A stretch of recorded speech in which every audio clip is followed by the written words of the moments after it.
Hello and welcome. My name is Kyle, and this is How You Level Up, a podcast that decodes language to help you become your best self.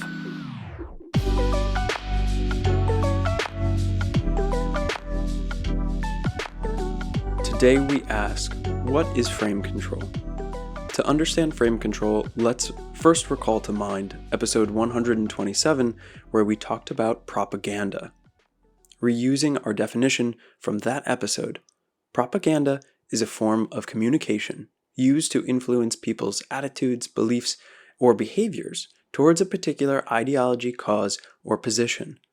Large or small organizations, even nation-states, use propaganda to drive their audience to agree with their perspective and position. Propaganda is not inherently good or bad. It is a form of persuasion. When we examine who releases propaganda and seek to understand the objective behind the words or rhetoric, a crucial question arises. What if I disagree with this message? One could ask a couple of follow-up questions, like, does disagreement mean I'm hurt in some manner? Or does disagreement mean I'm hurting someone else? If you're not allowed to disagree with a message because of external pressure, be it social, professional, or cultural, you likely disagree with the propaganda's frame control.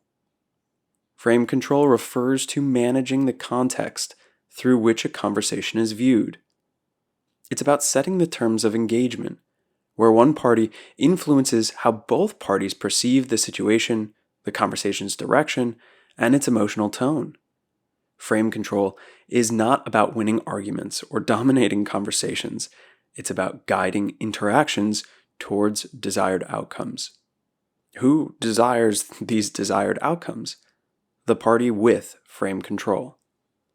Suppose you're negotiating and seek to persuade the other party towards a beneficial end. In this case, you'll want to control the pace of the negotiation and even the criteria of what's considered a quote-unquote win. By controlling the conversation frame, you lead the discussion towards a solution that aligns more closely with your interests. After the Battle of Waterloo in 1815, Nathan Rothschild, head of the London branch of the Rothschild banking family, reportedly used his early knowledge of the British victory to control the frame of financial markets. According to the story, Rothschild courier brought him news of the victory before it was publicly known. By selling government bonds, he created a market panic, leading others to believe the British had lost. Once prices plummeted, he bought up these bonds at a fraction of their original value. And when the official news of the victory arrived, the bond prices soared, making Rothschild a fortune. While this example and story has been disputed by some, notably a professor of journalism at Kingston University, it is a wonderful example to illustrate how controlling the information frame can lead to a desired outcome for that person in control. Frame control is used in more than business negotiations. Politicians use frame control to shape public opinion and sway the populace towards a desired state.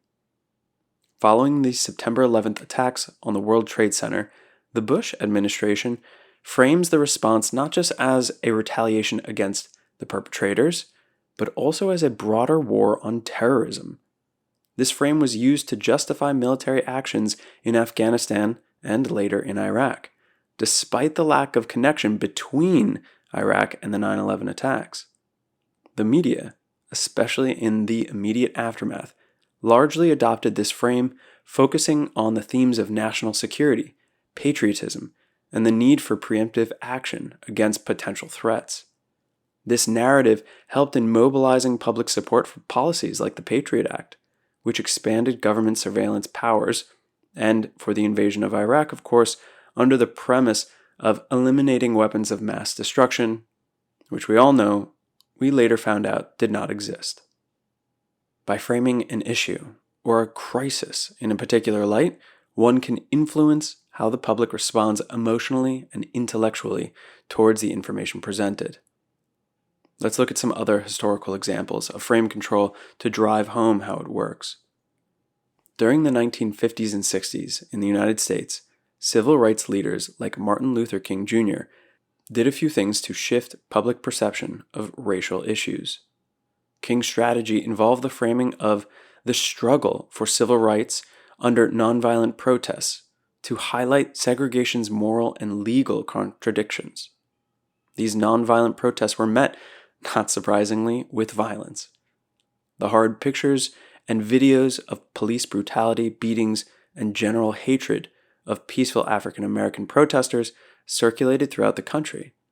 And by positioning civil rights in self-defense, autonomy, and resistance against oppression, the general population was shown a new perspective, swaying, motivating, and driving many towards the fight for universal American values like freedom, justice, and equality.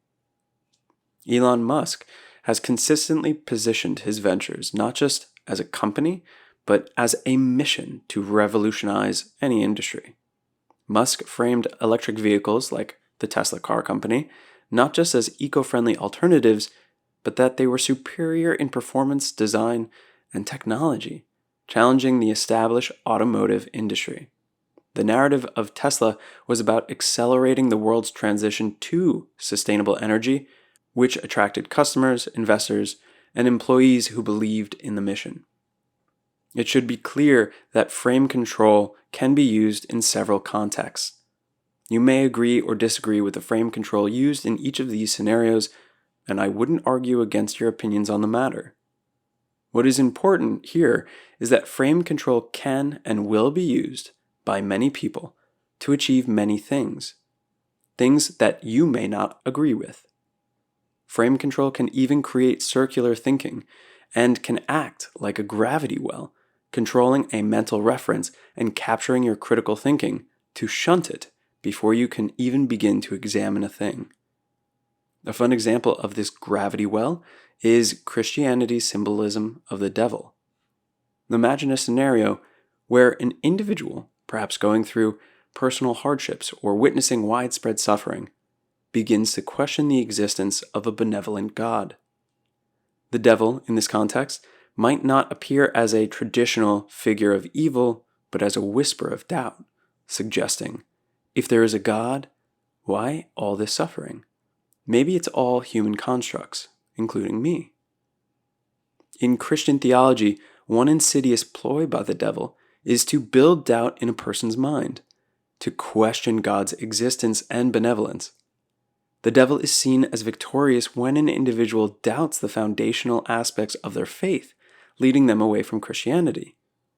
If a good Christian can see this doubt as a tactic of the devil, it can reinforce one's faith.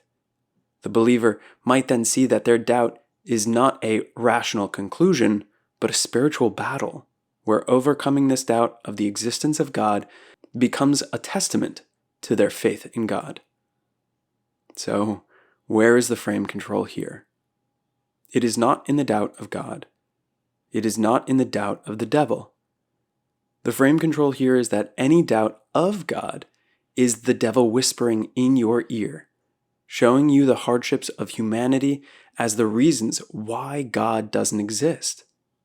If you're not allowed to question a thing because to question a thing means the opposition has swayed you, then you cannot escape the frame control. You are sucked into the gravity well. Frame control is an artistic and scientific use of words, of rhetoric. It's about understanding that every conversation, negotiation, or public statement has an underlying frame that can be influenced. Through the mastery of frame control, individuals and entities can navigate any social or professional landscape, ensuring their messages, intentions, and goals are not just heard, they are understood and accepted on their terms. And through your understanding of frame control, you can begin to break free. You can begin to find the cracks in the frame and escape from that gravity well. So what is an example of frame control that you've seen or experienced recently? What was the objective of that frame control? And were you stuck inside the frame?